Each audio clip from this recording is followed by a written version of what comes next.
Vamos a hacer un pequeño podcast con las otras dos formas de transmisión. Vamos a hablar un poco de la convección, aunque hay que advertir desde el principio que la convección no presenta una ecuación sencilla para hablar o describir la corriente de calor, de manera que es bastante complicado y acá nos vamos a limitar a hablar un par de cositas. Básicamente la convección es transferencia de calor, pero por movimiento de masa dentro de un fluido, de una región del espacio a otra. Por fluido podemos hablar tanto de la atmósfera como de líquidos o los gases que están contenidos en las tuberías de sus refrigeradores en la casa. Esto implica dos cosas. Ya hemos hablado de ejemplos de convección en términos de los globos aerostáticos y cómo al calentar ustedes estos globos, el aire dentro de estos globos se hace menos denso que el aire en general de la atmósfera, que está a una temperatura menor. Como hay diferencia en las densidades, el aire caliente tiende a subir mientras que el aire frío tiende a bajar. Ahora, repetimos la analogía y el ejemplo a los casos en los que tenemos un fluido como el agua en una olla colocada en el fogón de la estufa y dijimos la parte más baja del agua está en contacto directo con el material de la olla, que a su vez está recibiendo radiación por parte del fogón, ¿verdad? Entonces, el agua en el fondo de la olla se calienta más rápido que la parte de encima, pero nuevamente por diferencias de densidad, el agua en el fondo de la olla que está más caliente tiende a subir y la parte más fría tiende a irse al fondo, de manera que se crea un proceso cíclico en el cual más fluido se está calentando abajo y tiende a subir y luego la parte de encima que está un poco más fría tiende a bajar para recibir calor directamente del material de la olla. Esto sucede de manera cíclica nuevamente hasta el punto en el cual tenemos ebullición, es decir, cuando el agua comienza a convertirse en eh, vapor. Recordemos que en ese punto, por más energía que ustedes le coloquen al sistema, ya la temperatura no aumenta, sino que la energía se va o se consume o se gasta en términos de transformar de la fase líquida a la fase vapor. ¿Listo? Hay otra cosa que hay que tener en cuenta y es la siguiente. Si el fluido circula impulsado por un ventilador o por bomba, es decir, por medios mecánicos, nosotros llamamos a eso convección forzada. Es el caso de la nevera, en la cual ustedes han escuchado varias veces hablar de el, ah, se me olvidó el aparato, pero es el motorcito que mueve el fluido dentro de la nevera. Generalmente es un gas, eh, clorofluorocarbono, etcétera. Son bastante dañinos para la atmósfera.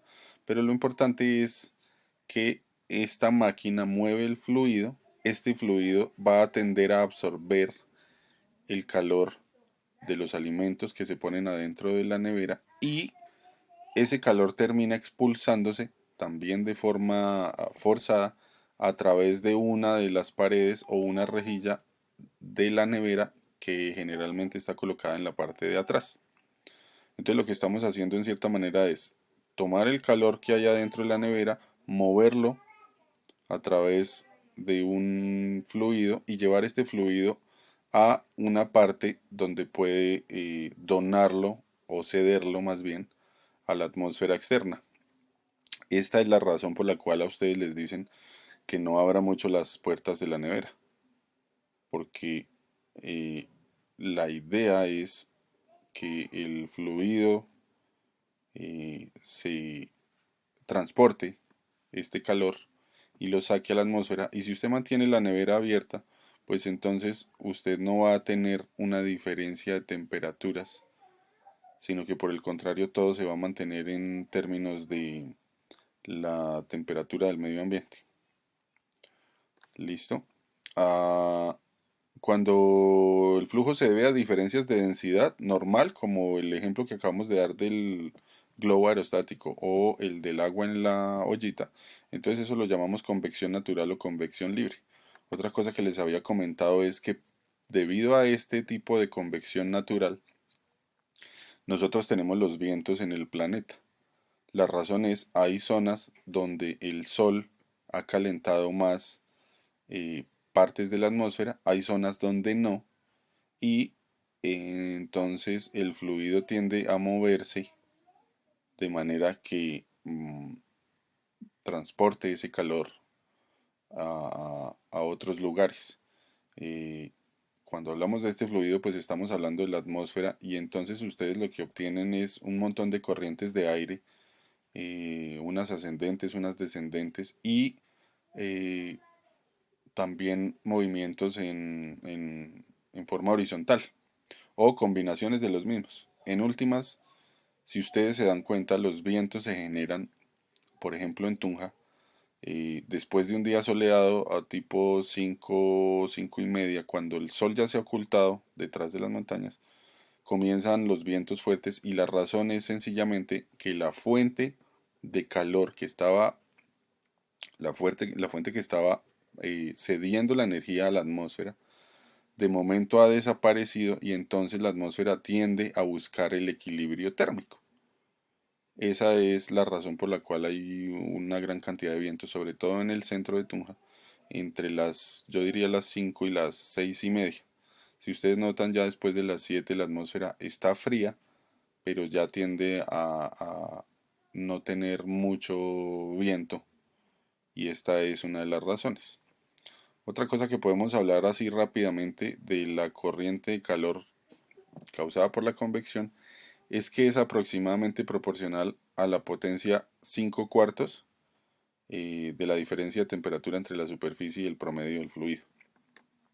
Si miramos esta ecuación acá, la 1726, vamos a ver diferencia de temperaturas, pero cada una elevada a la cuarta. Esto corresponde a otro método de transmisión de calor. Lo que quiero decir es, en nuestro caso para convección sería aproximadamente igual a T final menos inicial, todo elevado a las 5 cuartos. Sin embargo, como les digo, es bastante complicado explicar este fenómeno porque involucra eh, una gran cantidad de variables, de manera que apenas podemos decir que es proporcional a la potencia 5 cuartos en la diferencia de temperatura. Y para de contar, no tenemos muchos más argumentos para poder encontrar una ecuación que describa satisfactoriamente la convección. La otra forma de transmisión de calor es la radiación. Entonces eso ya lo habíamos hablado, es la transferencia de calor por ondas electromagnéticas, como la luz visible, el infrarrojo, la radiación ultravioleta. Eh, Obviamente todo el mundo ha sentido el calorcito que emana del sol o el calor cuando se acercan a un horno en un asadero, por ejemplo. Eh, y ustedes no necesitan ningún medio para la transmisión de este. Ustedes simplemente lo perciben con sus receptores nerviosos haciéndose a una cierta distancia, ¿verdad? Lo primero que vamos a decir es que absolutamente todos los cuerpos emiten energía en la forma de radiación electromagnética. Eh, Podemos decir que emiten en todas las frecuencias posibles una cierta cantidad eh, y hay alguna parte de este espectro electromagnético que consiste en la parte infrarroja, que es la que nosotros percibimos en cierta manera como calor, ¿cierto?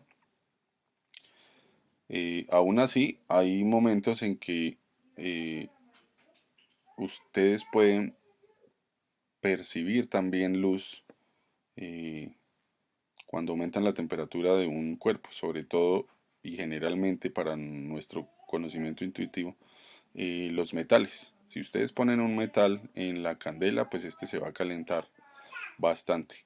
Pero si ustedes tienen la paciencia suficiente, ese metal se va a poner al rojo vivo y si aún le ponen más energía, puede que lleguen a- al punto en el que el metal produce luz amarilla o luz blanca. Eso ustedes lo vivieron con los bombillos antiguos, aunque todavía se venden, que son de filamento. Se hace pasar una corriente eléctrica por un filamento de un material que es especialmente diseñado para esto. El metal no se rompe, pues en la medida de lo posible, pero produce tanta resistencia al paso de la corriente que se va calentando poco a poco y produce luz. ¿Listo?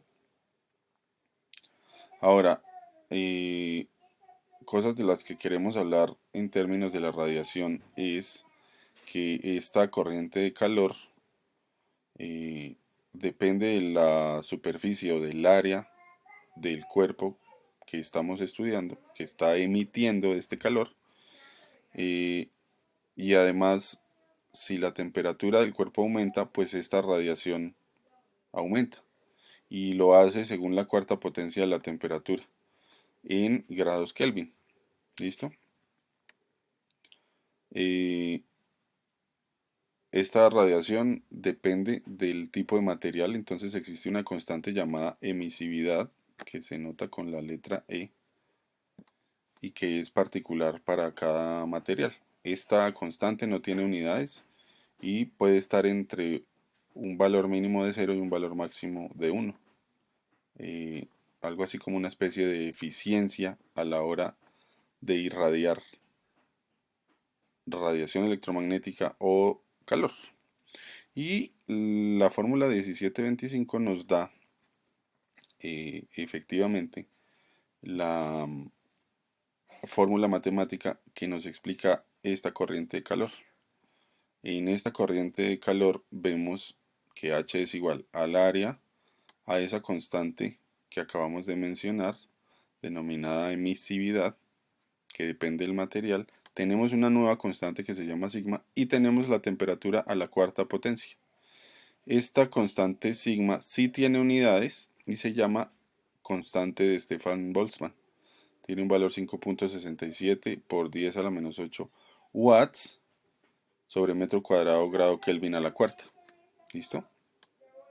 Esto para mantener la consistencia de las unidades. Ya habíamos dicho que H, la corriente de calor, es de Q dt. Vamos a escribirlo aquí. Bien horrible, pero bien clarito. De Q dt es H. Y las unidades de esto, habíamos dicho, Joule tiene unidades de energía, el calor, perdón, y el tiempo en términos de segundo. Si ustedes recuerdan, Joule por segundo es la famosa unidad de potencia watt. ¿Listo?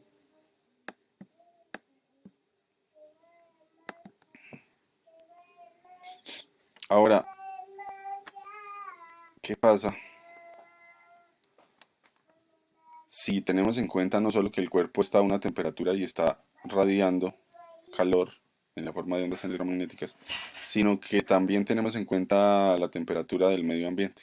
En ese caso, nuestra ecuación cambia a esta, donde la única diferencia consiste en que ponemos la temperatura tanto del cuerpo como del medio ambiente, hacemos su diferencia, pero cada uno elevado a la cuarta potencia. ¿Listo?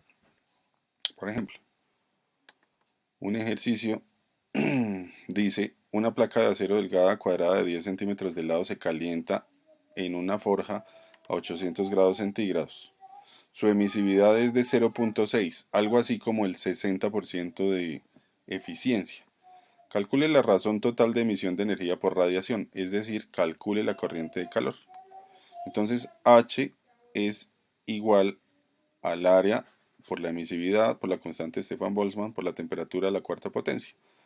Todos esos valores nos fueron dados, el único diferente es la temperatura, que se escribe en grados Kelvin, entonces son 800 grados centígrados más 273, y el resultado final es 900 watts. ¿Listo? Miremos el siguiente ejercicio a ver si podemos trabajarle. Si el área superficial total del cuerpo humano es de 1.2 metros cuadrados, es decir, coja un ser humano, rómpalo totalmente y estírelo sobre una superficie y mida su área, eso sería. Su temperatura superficial generalmente es de 30 grados centígrados o 303 Kelvin. Calcule la razón total de radiación de energía si el entorno está a 20 grados centígrados. ¿Listo? Y luego dicen, calcule la razón neta de pérdida de calor del cuerpo por radiación. La emisividad del cuerpo es muy cercana a la unidad, sea cual sea la pigmentación de la piel. Eso quiere decir que estamos muy cerca del 100% para la emisión o la emisividad, muy cerca de ser completamente eficientes irradiando. ¿Listo? Entonces mire, acá dice, usemos E igual a 1. Entonces, ponemos el área superficial del cuerpo humano, la emisividad que vale 1, la constante de Stefan-Boltzmann, la temperatura y obtenemos la corriente de calor para el cuerpo humano. ¿Sí o no? Ahora dice, esta pérdida se compensa en parte por absorción de radiación que depende de la temperatura del entorno. La razón neta de transferencia de energía por radiación está dada entonces. Ahora usamos la otra ecuación donde tenemos en cuenta no solo la temperatura del cuerpo, sino la del medio ambiente. ¿Listo? Entonces, si hacemos eso, obtenemos un valor de 72 watts. El hecho de que H total acá en este lado sea positivo, quiere decir que el cuerpo está perdiendo calor a un entorno más frío. ¿Listo? ¿Cuánto calor está perdiendo en general? 72 watts, pero por el hecho de que la atmósfera está a 20 grados o a 293 Kelvin. ¿Qué pasaría si la atmósfera estuviera más fría? ¿O qué pasaría si la atmósfera estuviera mucho más caliente? ¿Se han preguntado eso? Pues ustedes pueden mirar acá, sustituyendo estos valores y dándose cuenta entonces de que el valor de la corriente de calor puede ser mayor o menor. Entonces, ustedes van a perder menos calor en donde, obviamente, en una atmósfera que está más caliente, técnicamente, ¿verdad? ¿Dónde lo van a sentir más? En una atmósfera que está más fría. ¿Listo? Por ahora vamos a dejar esto así. Ya terminamos con estas tres formas de calor. Vamos a hacer nuevos podcasts con otras partes del temario que nos hacen falta.